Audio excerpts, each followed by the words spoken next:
אני מודה מאוד למנכ"ל בנק ישראל, מר חזי קלו, על דבריו. הבנו כולנו שאנחנו נמצאים בחבורה בינלאומית וישראלית כאחת שסובלת כולה מאותם האיומים, מאותם הדברים, ולכן שיתוף הפעולה הגדול מאוד, אחד בינינו ושתיים עם התעשיות העוסקות בתחום, היא חיונית.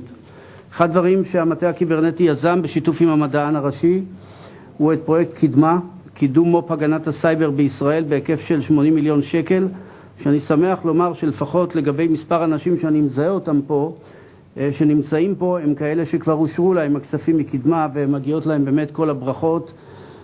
שותף נוסף שלנו בנושא הכספים הוא כמובן משרד הביטחון, מפעת, גוף הפיתוח המרכזי שהוביל הרבה מאוד דברים במדינת ישראל. יושב פה גם יניב הראל ונציגים נוספים בוודאי, שאיתם אנחנו עושים את פרויקט מסד, מו"פ סייבר דואלי. אני לא ארחיב על זה, דיברנו על זה ביום הראשון.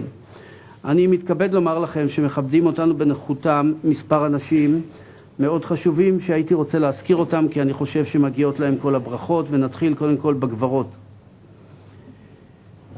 אורנה ברי, שהייתה גם המדענית הראשית במדינת ישראל ושיש לה הרבה זכויות במדינה הזו, בפיתוח שלה וכיוצא בזה, כיום נשיאת EMC, זו ההגדרה הנכונה?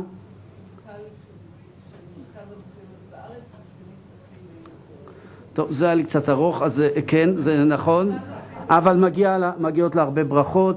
יושבת יעל, שהיא ה-CTO, זה כבר הגדרה נכונה, של RSA. אתמול ביקרנו יחד עם משלחות רבות שיושבות פה איתנו היום ב-RSA, ראינו הרבה מאוד חברות ישראליות, חלקן פחות סטארט-אפיות, חלקן יותר בתחום הסטארט-אפ, שמדברות גם עברית, גם אנגלית, אבל כולם מדברות סייבר, ולשמחתי הצלחנו לשכנע את האורחים המרובים מרחוק שיש עם מי לדבר סייבר פה, ושצריך לאפשר לחברות הישראליות להגיע לחול ולהיכנס לבצע עבודה. והגופים הראשונים שכנראה מצליחים להכניס אותנו, את החברות הישראליות פנימה, זה המרכזים הפיננסיים. נמצאת איתנו גם המנכ"לית הקודמת, מיכל ברוורמן, שאני מכבד אותה, ואני רוצה להגיד על עוד שני אנשים, כי אני לא אעבור על כולם, שאני הפכו מאוד לידידים קרובים. אחד זה כבר הרבה שנים, הוא ידיד שלי, זה פנחס בוכריס, המנכ"ל לשעבר של משרד הביטחון שמבקר אותנו פה. אבל יש פה גברת שנכנסה בצניעות, בשקט, ואני חושב שמגיעות לה מחיאות כפיים סוערות, שעשתה את כל הדרך לישראל וגילתה שיש עם מי לדבר, וקוראים לה הברונית פולין נביל ג'ונס, שמי שלא יודע, אתם יכולים למחוא לה כפיים, מגיעות לה, עשתה את כל הדרך לישראל, ומי שלא יודע, היא ה-former chairman of British Intelligence Committee. זאת אומרת, תארו לכם איזה היקף עבודה, ידע, ניסיון, והיום גם הרבה מאוד, וגם בעבר, אהבת ישראל יש לנו פה בחדר. ומפה אני ממשיך לארט קוביאלו. Art, yesterday we have been to RSA. It's not the first time. We have excellent connections with RSA, but yesterday Yael and Orna hosted a group of US, Netherlands, Estonia, and other countries, companies that came to visit Israel. And they had the chance to identify what is the cybercrime, what are you doing, and they were very happy also to know all the other companies as well. And let me tell you a little bit about our Coviello in English, because although he's coming very often to Israel, he doesn't speak so fluently Hebrew yet. Art Coviello is the Executive Vice President, EMC Corporation, and Executive Chairman, RSA, the Security Division of EMC. Art Coviello is responsible for RSA's strategy as delivers EMC's global vision on information-centric security. With more than 30 years of strategic, operating, and financial management experience in high-technology companies, Coviello's expertise and influence have made him a recognized leader in the industry. And I don't know how many of you heard him this morning. You spoke already? He plays a key role in several nations' cybersecurity initiatives and has spoken at numerous conferences and forums around the world. הרבה מאוד מהאנשים היושבים פה, וכאלה שלא יושבים, היו לאחרונה בכנס העולמי של RSA, ואמרתי לארט היום שכנראה כולם באוהנה קיבלו איזה כרטיס חינם להגיע גם חזרה לישראל, ואני שמח על כך. ואני מזמין את Executive Vice President EMC Corporation and Executive Chairman of RSA, Mr. Art Coviello, to speak about intelligence-driven security, a new model using big data. Please. אני לא יודע איך מחליפים פה את השקפים you don't have a presentation. Excellent. For those of you that were in my keynote this morning, you can be relieved to know that I'm not going to repeat it. But I do find myself in an enviable position to kind of elaborate on some of the things that I said this morning. But I thought, just to get the audience's attention, to really frame the problem, I'd tell you a little story about a customer of ours that I went to visit. And this was actually about 18 months or so ago. And it was one of the major banks in Europe. I won't mention their name.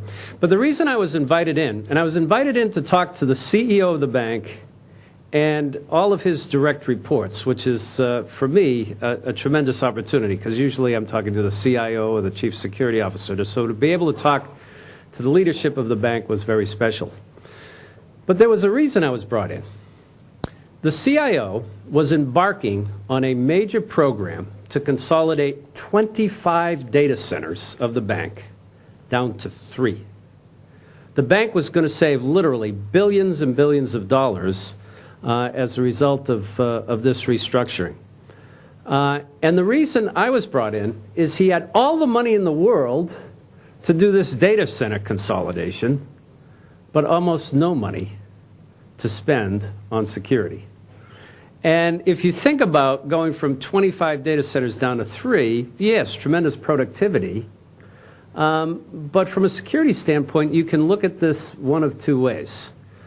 A tremendous concentration of risk, or perhaps only 3 data centers that you had to focus on. But clearly a concentration of risk. So he wanted to get more budgets. And my job, and unfortunately this is my job very often, is to scare the hell out of people. But I don't think I have to. I think all I have to do is just lay out the facts to people. So I went in there, and because of who they were, and I'm pleased to hear that there are a number of members of management of banks in the audience, but even for those of you in IT and in security, this will help you, I hope, talk to some of your leadership. Anyway, in going in there, I wasn't going to talk to them about APTs. Senior managements of banks won't know an APT, an advanced persistent threat, from the rear end of a truck, right? So I knew I had to gear my presentation to something different. So I went in there and I started talking to them, like I did this morning to many of you, kind of about the attack surface, figuring if I talked to them about how broadly the attack surface was getting, then they would understand the nature of the threat and why they needed to spend more money on security. So I did a different timeline then. I started with the dot-com crash in 2001 and went up to 2011 or 12 whenever I visited them. And I started with the amount of digital content being stored, going from 2001, where it was about an exabyte, to a couple of zettabytes. Then I talked about bandwidth going from 100,000 bits per second to 100 million bits per second. And then I said, in 2001, you could buy a book on Amazon.com, but for the most part, we were doing mainframe and client-server apps. And it was only in the middle part of the decade that we did the web-based ERP and CRM. And nowadays, everything is an app, an app, an app. And then I talk about the remote access capabilities in 2001. All we did was lug around these laptops that seemed to weigh about 40 kilos, and we lugged them through airport security, and I guess some of us still do, but they're not as heavy.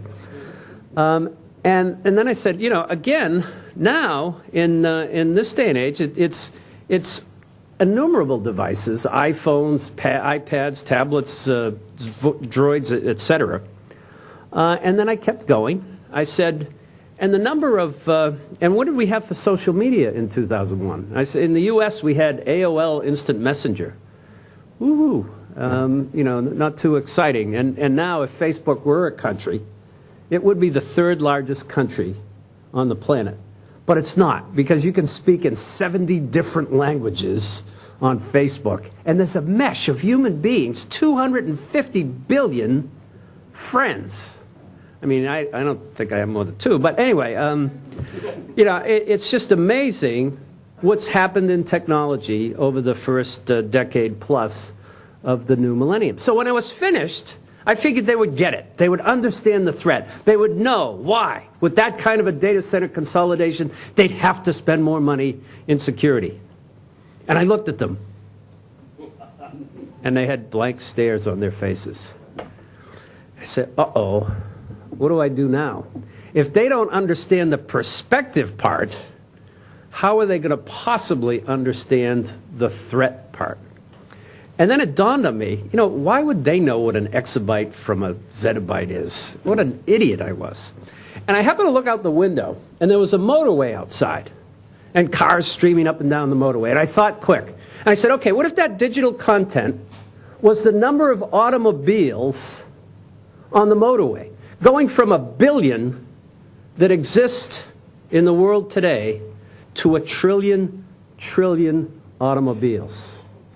And what if the speed they were traveling at was not 100 kilometers an hour, but 10,000 kilometers an hour? In other words, 1 trillion automobiles circling the Earth every 4 hours.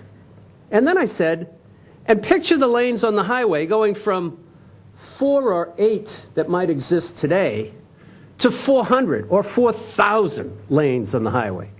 And instead of 3 or 4 on and off ramps every several miles, anyone could just get on and off the highway anytime they felt like it. And in terms of the social media, what if there was a sign on every single automobile telling you who the driver was and something about him or her or the occupants? And then I pointed at the security architect and I said, and you expect this poor man to stop any accident from ever occurring on the motorway? And then they all smiled. They laughed a little harder than you guys did, but they all smiled because they got it. And that's fundamental, and I hope a good lesson for all of us in what we're trying to accomplish. One of my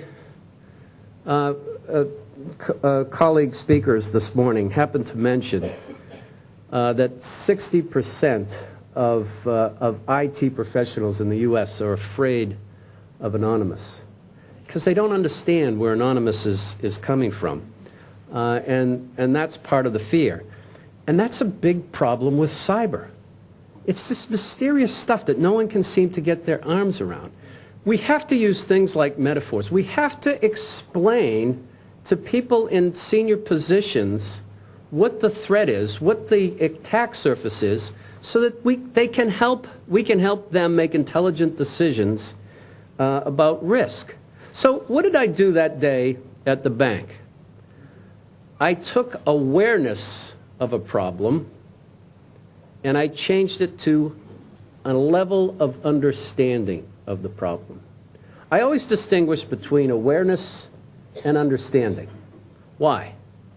If we're aware of something, I'll give you an example, and I did this last night when we spoke at the gathering at the COE. If Leon Panetta says, we run the risk of a cyber Pearl Harbor, what does any one of us individually do different the next day? Absolutely nothing. And we've been hearing that for 10 years. Our awareness has been raised for about a day until the news switches to another line of headlines, but that's it. We don't act on that information. But if I explain in exquisite detail the change in attack surface and the risk of consolidating 25 data centers down to 3, now you have something you can act on. And then if I explain further that if we have a better and more thorough understanding of risk, then we're going to do a better job constructing a security program to mitigate that risk. That's what I'm talking about. We need to move from fear to knowledge. I'm going to get this quote wrong, but it was Madame Curie who said, you know, no one should be fearful. What we need is understanding. If we understand, we need to understand more and fear less. And that's really at the heart of what needs to be done in cyber today. And that's why this conference is so good, because it educates us, it forces us to confront the issue, it forces us to go beyond awareness to understanding. And it's timely. I am, and again, I'll repeat a little bit of what I said this morning, I am really fearful of something that I'm trying to get a level of understanding around. And that's this timeline of going from intrusive attacks to disruptive attacks. Now, I'm not talking about destructive attacks. I'm not talking about the so-called cyber Pearl Harbor. I'm talking about the ability to disrupt us. And that's what those distributed denial of service attacks against the U.S. banks and other banks are doing today. Why is that so significant an escalation? It's a significant escalation for two reasons. Criminals want to defraud us. Nation states want to take us down. Financial systems are part of critical infrastructure. So we've raised the stakes with these disruptive DDoS attacks. And it's clear that nations that sponsor terror, and in all likelihood it is Iran, but I don't have the specific knowledge that tells me, but all the circumstantial evidence seems to point to them that they're perpetrating these DDoS attacks. They're going to continue to do it. There are other nation states, however, that are also perpetrating not fraudulent attacks, but attacks against you for purposes of things like trading algorithm, methodologies. I had a client in the insurance industry that was shocked to hear that their actuarial algorithms were of interest to a particular nation state. Why? They have a fledgling insurance industry. Why develop their own algorithms when they can just steal them, right? So intellectual property theft is also a concern for the financial services industry. What I said this morning, though, to counter the effects of this evolution from disruptive attacks to potentially destructive attacks, is this new model of security. And I want to go into a little bit of a different spin than I gave this morning. This morning I didn't spend any time focused on risk. And I said there are three elements to a new security model. One is a thorough understanding of risk.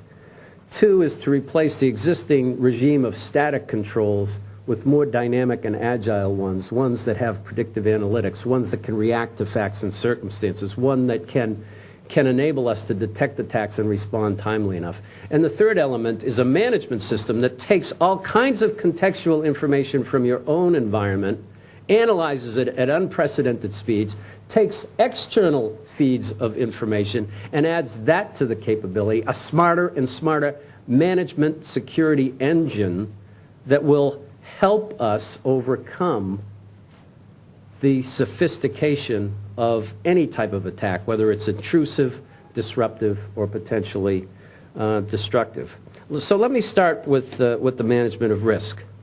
Raise your hands, those of you in banking, if you think you do an exceptional job understanding and evaluating cyber risk.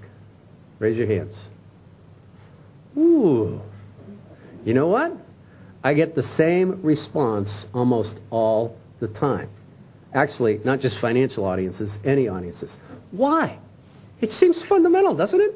Why would you not start with a thorough understanding and evaluation of risk? Because it's hard. That's why. It's really hard. It's not something you can buy a tool and just plug it in, voila, you have an understanding of your risk. The other thing is, it's almost impossible to quantify. We love math. I love math. There's a 52.3% probability that I'm going to get attacked today. Okay, I know what to do with that.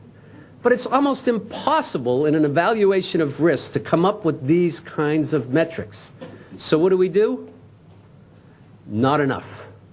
So we have to create whatever metrics make sense. We have to use our professional judgment. Believe me, I have way more confidence in individual line of business managers in banks developing and understanding risk than I do any cybersecurity guy coming in off the street, because I don't know your business like you do. So figure out a construct for putting such an evaluation to risk together and go about doing it. But clearly, it should start from the inside out. What do I need to protect? And what are the vulnerabilities to the stuff I need to protect? Again, qualitatively, but get them listed. And then what's the probability that somebody's going to come after that information? In all likelihood, in your case, it's probably high, right? But what's the probability that they're going to be able to exploit the vulnerability? Again, a little bit more qualitative, but this is the kind of effort that you have to put in. And again, so much of it is judgment. But there's another element to evaluating risk, and that's evaluating risk from the outside in. Who's likely to attack us, and how might they come at us? And that's where cybersecurity firms like RSA can be of help to you, because we understand the threats that are out there. We understand the methodologies that these people use, and we can help you make that evaluation. Together, we can do a good job with this. And oh, by the way, if you work together among yourselves, I guarantee you, you will do a better and better job evaluating and understanding risk. So I didn't even talk about any products or technology. I will now briefly. The technologies that we've used historically have been focused on the perimeter. And as I said this morning, these perimeters have all but dissolved in the last 10 years. So we have to focus. We have to shift our emphasis to seeing attacks. In today's environments, breaches are probable, if not inevitable. We've created so much opening that it's likely that somebody's going to get past our perimeter defenses. So the game shifts. We have to have continuous monitoring capabilities. It's almost like the doors and locks on the house don't work anymore. We need the equivalent of a video surveillance camera inside that can see the thief coming in the door, going to the library, taking the picture off the wall, and finding the safe, and then dropping a steel door behind him so he can't get out. Isolate the compromised element of your infrastructure. You won't be able to do that without tools that have tremendous, tremendous volume of analytic data that's being processed. Because these guys are really, really clever. They're stealthy. But we don't need to fear them, because at some point they will do something anomalous, and we will catch them when they do that. So when I talk about an intelligence-driven model, clearly you need lots of intelligence, which leads me to my next point: information sharing. The good doctor once again mentioned, right, the need for collaboration, the need for sharing information. And I am pleased to see the emphasis here in Israel on it. I'm also pleased to hear that you are already sharing information. I believe the U.S. banks, in particular, through an organization called the Financial Services ISAC, the Information Sharing and Analysis Council, does a particularly good job. They're sharing information on attacks almost at line speed. At the RSA conference this past February, they received the RSA Conference Award for Security Practice, which is normally given to a company. But this year, we gave it to an organization, an independent industry organization, because we're so impressed with their ability to share intelligence across all of the banks. And anticipating that they would get this award, I get like privileged insight, they tell me who's won, we invited a number of banks from South America, from Europe, from Asia. Matter of fact, when I was here in January, I suggested that Israeli banks come over, and I can't remember which ones did or did not. But we convened about 50 international banks to meet with the U.S. FS-ISAC about how to share information. The upshot of that was the FS-ISAC in the U.S. went to the Department of Homeland Security and actually got approval, I think from Treasury as well, but they actually got approval to expand their membership outside the U.S. This is goodness. We need to take advantage of this. So you need to get in touch with the FS-ISAC in the U.S., because the FS-ISAC in the U.S. is about to be the FS-ISAC for the world. And it won't be a U.S. bank-based entity anymore. It'll be all banks all around the world.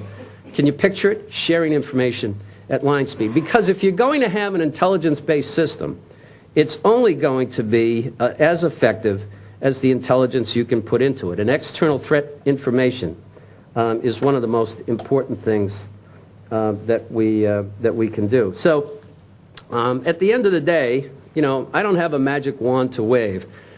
This is hard work. And I'm certainly not satisfied. God, I love the president is talking about never being satisfied. We can't be satisfied. Now, if you're a technologist, like I am, you have to be an optimist that you'll solve the problem. But believe me, this is not a battle that's going to be won or lost in the next year. It's going to go on and on and on.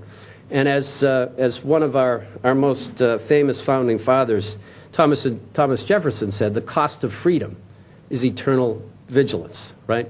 So the cost of being in cyber is eternal vigilance. And I'll leave you with that, and thank you all very much.